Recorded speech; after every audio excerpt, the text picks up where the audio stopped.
Ok,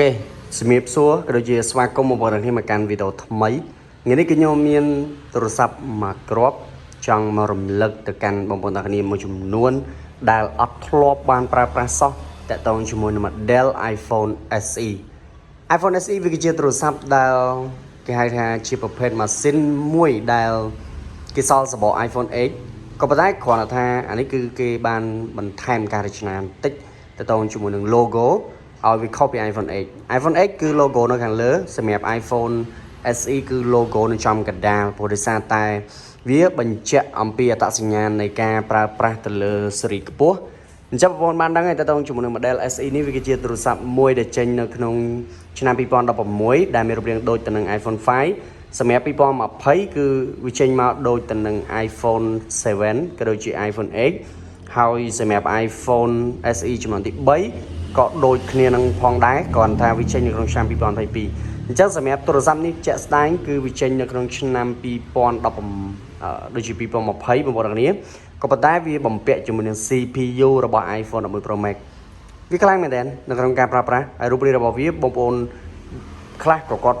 ធ្លាប់ប្រើប្រាស់អញ្ចឹងក៏គាត់ស្គាល់គាត់ដឹងអំពីល្បឿននៃការប្រើប្រាស់របស់វាដែរ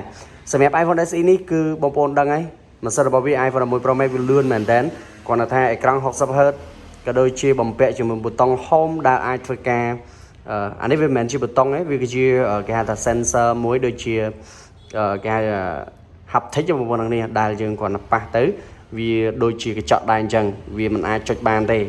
តែប៉ុន្តែនៅពេលយើងបើកទូរស័ព្ទមកនៅពេលយើងប៉ះទៅវាដូចជាយើងចុចប៊ូតុងនឹងអញ្ចឹងដែលវាគេហៅថាផ្ដល់រំញ័រឲ្យយើងបានដឹងណាអញ្ចឹងអានេះគឺជា iPhone SE 2020បងប្អូននេះវាមិនមែនជា iPhone SE 2022ទេ2020គឺបំពាក់ជាមួយនឹង CPU របស់ iPhone 11 Pro Max ហើយសម្រាប់2022គឺបំពាក់ CPU របស់ iPhone 13 Pro Max អញ្ចឹងវាខ្លាំងមែនទែនក៏ដូចជាលឿនមែនទែននៅក្នុងការប្រើប្រាស់ហើយសម្រាប់ទូរស័ព្ទនេះជាក់ស្ដែងគឺយើងអត់បានបើកវាដំណើរការទេព្រោះតែវាអស់ថ្មអញ្ចឹងខ្ញុំអត់បានបញ្ចូលហើយក៏ចាប់កាន់ទូរស័ព្ទនេះព្រាមថតព្រាមតែម្ដងអញ្ចឹងខ្ញុំជឿថាបងប្អូនមួយចំនួនធំតែម្ដង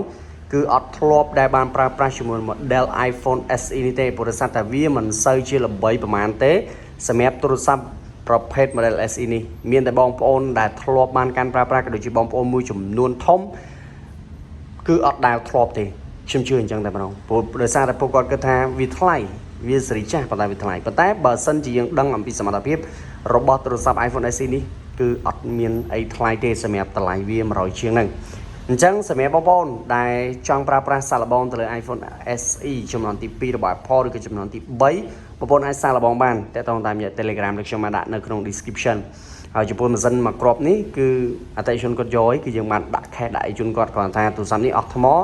ដោយសារតែគាត់កក់លុយហើយយើងទុកទូរស័ព្ទនេះចោលអញ្ចឹងវាយូរថ្ងៃជាវាអស់ថ្មហើយយើងអត់បានសាកទេអញ្ចឹងខ្ញុំក៏ចាប់កាន់យកមកថតតែម្ដង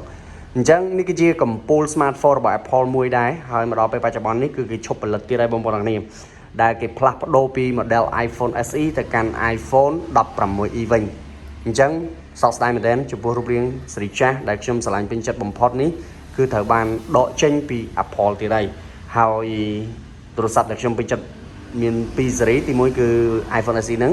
ហើយទី2គឺ iPhone 12 mini ក៏ដូចជា13 mini ដែល Apple ឈប់ផលិតដែលគេទៅផលិតជាមួយនឹង iPhone model Plus ដែលមាន13 Plus សុំទោស14 Plus 15 Plus និង16 Plus ហើយចាក់ស្ដែង iPhone 17នេះឮល្បីថាគេនឹងដកចេញនៅ model Plus ចេញ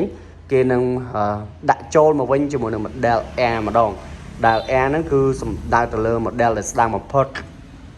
model ដែលស្ដាងបំផុតអូខេអញ្ចឹងវីដេអូនេះគឺមានប៉ុណ្្នឹងទេអរគុណសម្រាប់ការតាមទស្សនារបស់បងប្អូនទាំងគ្នាយើងនឹងជួបគ្នាសាជាថ្មីនៅវីដេអូក្រោយ